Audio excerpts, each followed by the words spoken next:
Yeah, welcome to Pen, Ink, Paper Sydney yet again. Today we're going to review one pen and three inks. Fortuitously, these inks and pen appeared simultaneously in my inbox, and there's a beautiful synergy here because today is the Japanese theme of handmade pens. So today we're going to specifically look at the Onishi number 16 Origami mini pen, which is truly a piece of art and carries a long Japanese heritage of handmade pens.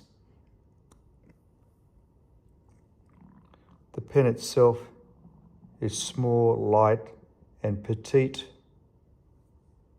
It is beautifully crafted and truly a gorgeous combination of colours. Handmade in Japan with gold embossed trim.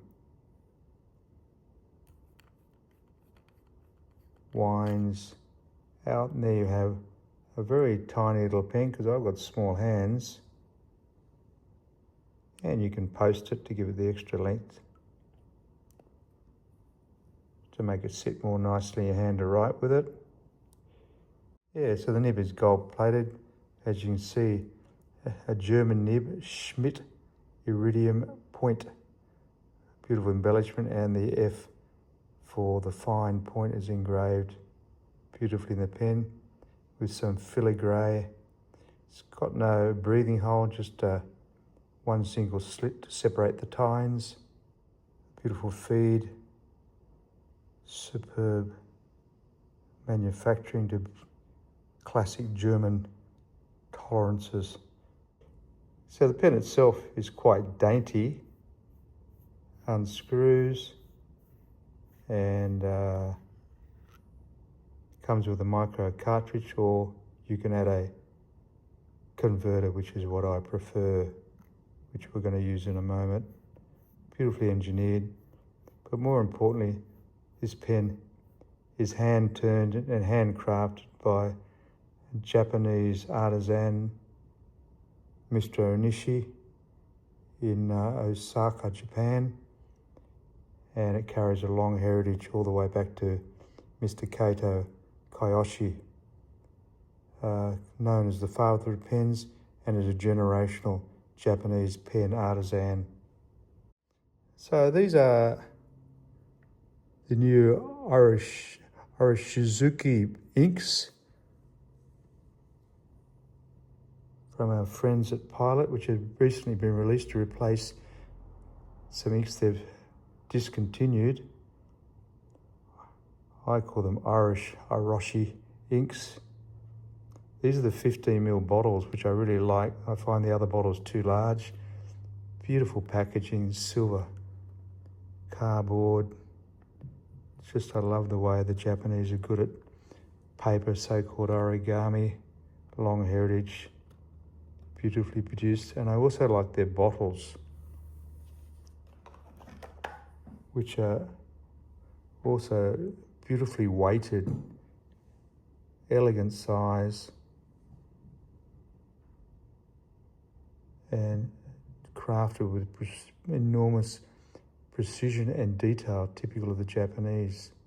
So the first ink in this triad is the Toro, which, as you can see, is sort of a translucent liquid orange. I love the way they colour code the label so I can see what's going on. Put my own markings on the lid so I can find it. And we're going to have a look at that a little more closely as we swatch it out using the Kamakori pen nib. Toro Warm Lantern is theoretically the English translation, which is I found to be a bright orange, quite liquid, very non-viscous ink, free-flowing.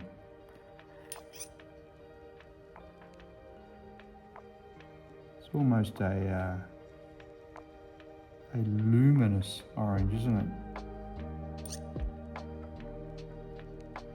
Very thin ink, free running, comes out of the Kamakari pen nib very, very easily. Like most orange-yellow inks, they are polarizing. Some people love them, some people hate them. But really, to get a real good look at any ink, you need to swatch it out generously and let it dry, because as we know, inks change their characters as they do dry.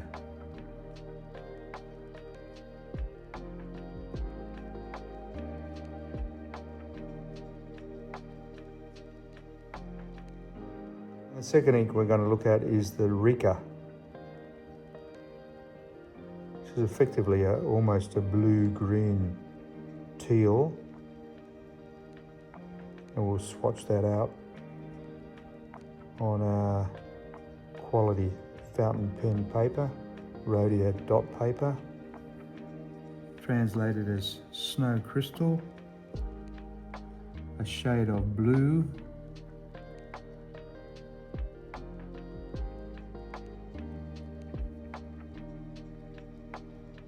and a very engaging bright blue to my eyes on the Rhodia 80 GSM dot pad, which is a lovely clean white paper, classic paper made in France for swatching and fountain pen inks.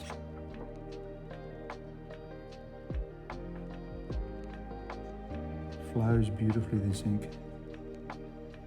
A lovely colour, a lovely flow, and I'm starting to see a little bit of shading as well, which is great, which I love. And you can see the Kamakari pen nib is handling that ink beautifully. Absolutely holds the paper, embraces the paper with a sense of elegance. And let's swatch it out so we can get a better look at what this ink wants to do. And so it may show us its full glorious depth of colour, whether there's any shooting or shading. As we know, these inks behave differently on different papers.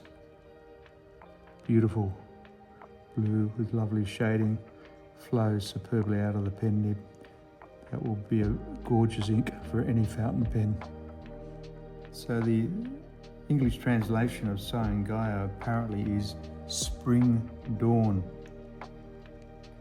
I call this a plum purple colour. However, if you go online, you'll see all sorts of other quasi-experts call it brown, purple, red, black. And the fact that nobody can define the colour simply, in my opinion, is a trait of excellent ink manufacture and the alchemy of the dyes that have gone into this. And we know that Pilot are absolute experts with a beautiful heritage of fabricating and manufacturing very special inks for the global pen community. So you can see that's just liquid. You could almost call this black gold, couldn't you? Flows beautifully onto this Rhodia 80 GSM paper. Hard not to be enamoured by this colour, and the dark colours, as we all know, are beautiful to write with. They don't get lost like the yellows on the paper.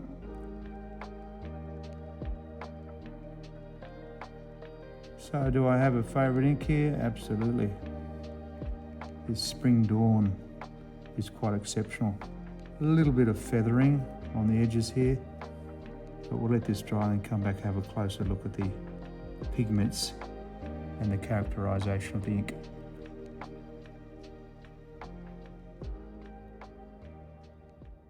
So in summary, we reviewed a Japanese theme today, 1 pen and 3 inks. The pen we reviewed was the Onishi micro fountain pen from Japan, handcrafted by Mr. Onishi himself, fine nib, Schmidt, manufactured in Germany. This is just an elegant, beautiful fountain pen you would not be disappointed with it. Writes very smoothly, and in fact is a very lovely match for the Syun-Gyo plum purple ink, as you can see on the Radio 80 GSM paper. The three inks, they are diverse in their colour and they are somewhat polarising. You can make up your own mind, but that is my rating. Thank you for tuning in. Enjoy your pen, inks and paper.